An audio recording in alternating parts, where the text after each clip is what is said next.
네, 안녕하세요. 센트럴전업과 최재환입니다. 보니까 오늘 세션이 보니까 거의 기초적인 것들, 굉장히 어려운 얘기들이 많은데 아마 제가 하는 요 발표가 아마 거의 유일하게 수술에 관한 내용인 것 같아요. 저는 오늘 에이스틱 녹내장 스텐트 수술하고 나서 그 리코드를 제거하고 나서 임상 경과에 대해서 말씀을 드리겠습니다. 제 파이낸셜 디스클로저입니다. 챗GPT한테 물어봤습니다. 리코드가 뭐야? 그랬더니 리코드의 첫 번째 의미는 낙하산 끈을 펼 때 잡아당기는 끈이라고 합니다. 이렇게 쉽게 잡아당길 수 있어야 하고 구체적으로 이렇게 생겼다고 합니다. 두 번째는 비상탈출 장치, 긴급 중단 장치 같은 어떤 목적을 가지고 사용하는 장치. 세 번째는 이제 어떤 일을 시작하게 만드는 트리거라고 합니다. 요약하면은 어쨌든 원래 뜻은 낙하산 펴기 위한 장치인데 줄인데 어떤 상황에서 비상탈출 장치나 긴급 중단 장치 같은 건 플랜 B를 의미한다고 합니다. 자, 녹내장 수술에서 리코드는 그 수술하고 나서 과도한 방수의 배출을 제한하거나 혹은 일부 혹은 전체 제거를 통해서 수술하고 나서 방수의 배출량을 조절하는 우리 스텐트 안에 넣는 C를 이야기합니다. 2016년도에 클리니컬 앤 익스페리멘털 옵살몰로지의 광병원 팀에서 낸 논문이 있으니까 거기에 자세한 설명이 있으니까 관심 있으신 분은 한번 보시는 게 좋을 것 같습니다.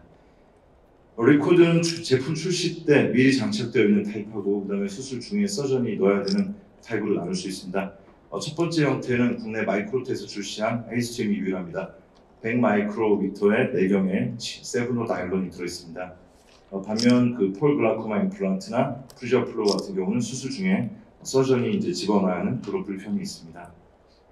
본연분 에이스팀 녹내장 수술하고 나서 리코드를 제거하고 나서 임상 경과를 평가하고자 했는데 이거는 저희 후향적 연구고요. 113명의 환자 중에서 6개월 펠럽이 컴플리션 된 사람들을 대상으로 했습니다. 수술적으로는 그 튜브를 덮는 방법으로는 중후방 태원낭을 전진을 시킨 플랩을 각막 윤부에 고정시키는 방법을 택했고요. 리코드는 각막 윤부 루프를 만들었습니다. 사진을 보시면 간단한 수술 요약 이미지인데 여기 C부터 F까지가 30게이지 리드를 통해서 이 리코드를 한번 통과시킨 다음에 이렇게 고리를 만들어서 하는 방법이고, 그래서 사실 뒤에서는 보면은 이 후방 탄원낭입니다. 앞에 있는 전방 탄원낭이 아니라 후방 탄원낭을 당겨와서 각막 윤부에 고정하고 있는 것을 볼 수 있습니다. 수술 전체 혹시 비디오가 궁금하신 분들은 저희 QR코드 찍어서 보시거나 아니면 저희가 운영하고 있는 녹내장 TV에서 동영상 보실 수 있습니다. 리코드 제거의 적응증은 저희가 가능하면은 수술하고 나서 한 달 이후에 뽑으려고 했지만은 안압이나 여과포 모양에 따라서 더 빨리 제거한 경우도 있고 제거하지 않은 경우도 있었습니다. 리코드 제거는 매우 간단합니다. 그냥 포셉으로 루프 부분을 잡아당기면 됩니다. 리코드를 제거하지 않은 경우와 제거한 경우 비교를 했고, 그다음에 제거하고 나서 안압 조절이 성공적인 분과 그렇지 않은 분을 또 비교했습니다. 안압 조절의 성공 기준은 리코드 제거하고 나서 20% 이상 안압이 떨어진 경우로 했습니다. 전체 114만 중에서 74안에서 리코드를 제거했고 평균 제거 시기는 67.2일이었습니다. 그리고 이제 제거한 시기별로 3등분을 했는데 36일 이전에 25안, 그 다음에 37일에서 64일 사이에 25안, 그 다음에 이후에 뽑은 분이 24안이었습니다. 대부분은 수술하고 나서 한 달에서 세 달 사이에 리코드 제거가 이루어졌으면 알 수 있습니다. 리코드를 제거한 눈 74안, 그리고 제거하지 않은 눈인데요. 두 눈 사이의 베이스라인 데이터 비교입니다. 연령이나 성별, 그리고 진단 녹내장의 유형, 그리고 시력이라든지 안압 녹내장 약제 사용 개수 등은 차이가 없었습니다.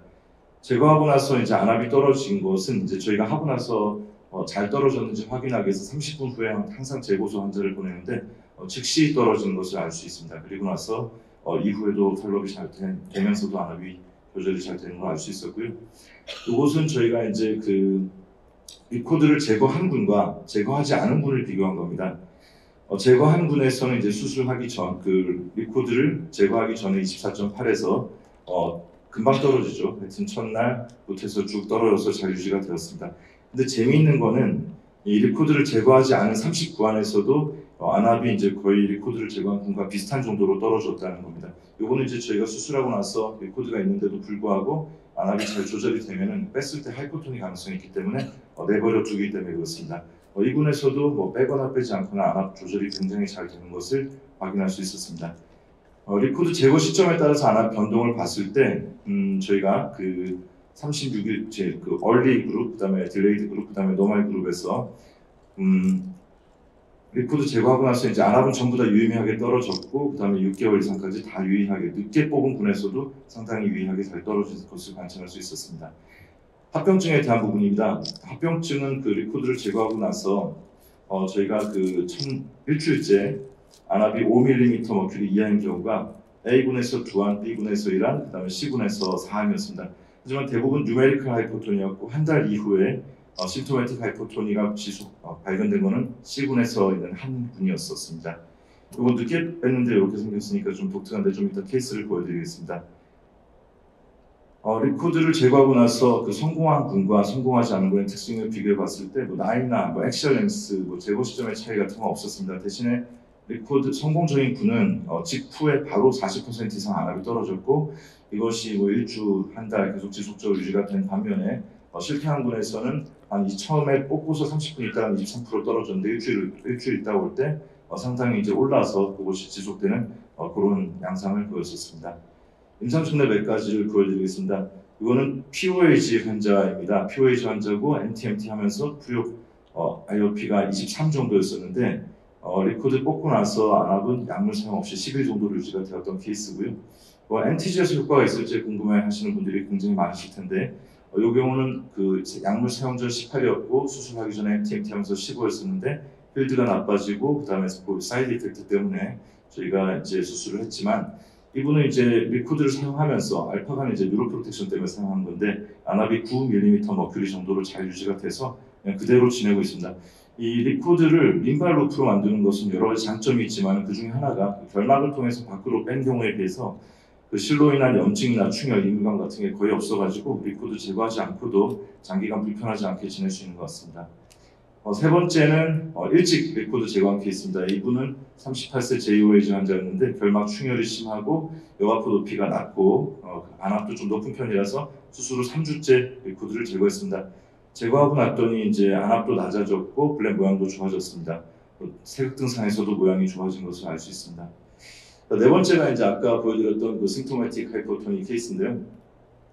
안압 40, 유베틱 글라코마 환자였고 수술하고 나서 한 2달 이상 안압이 괜찮았었습니다. 17 정도라서 이 정도면 빼도 되겠다 싶어가지고 리코드를 제거를 했는데 안압은 바로 이제 한 5 정도로 떨어졌고 이게 일단 6개월 이상 지속이 됐습니다. 그리고 문제는 하이포토니 마큘로패티가 생겨서 환자가 시력이 좀 떨어진 상태였었고요. 그래서 이 경우는 이제 환자 시력이 안 돌아오고 그래서 세브너 프로그램을 가지고 이제 결막을 일부 연 다음에 리트레딩을 했습니다. 리트레딩을 했더니 그 다음 날은 안압이 좀 올라갔었는데 실을 파셜하게 좀 뒤쪽으로 당기고 나니까 한 12 정도로 안압도 떨어지고 그 이후에 유지를 잘 돼서 한 달 정도 있다가 빼고서 굉장히 지금 스테이블하게 지내고 있는 경우입니다. 디스커션입니다. 그 리코드를 이건 하나는 이제 저기 한양대 박혜민 선생님 논문이고 이건 저희 연구인데 그 제거 시점이나 제거 전 안압이나 제거 후 1개월째 안압 그다음에 IOP 리덕션의 퍼센티지 같은 것들이 그 두 논문이 거의 쌍둥이인 것처럼 이상하게 나타나고 있었습니다.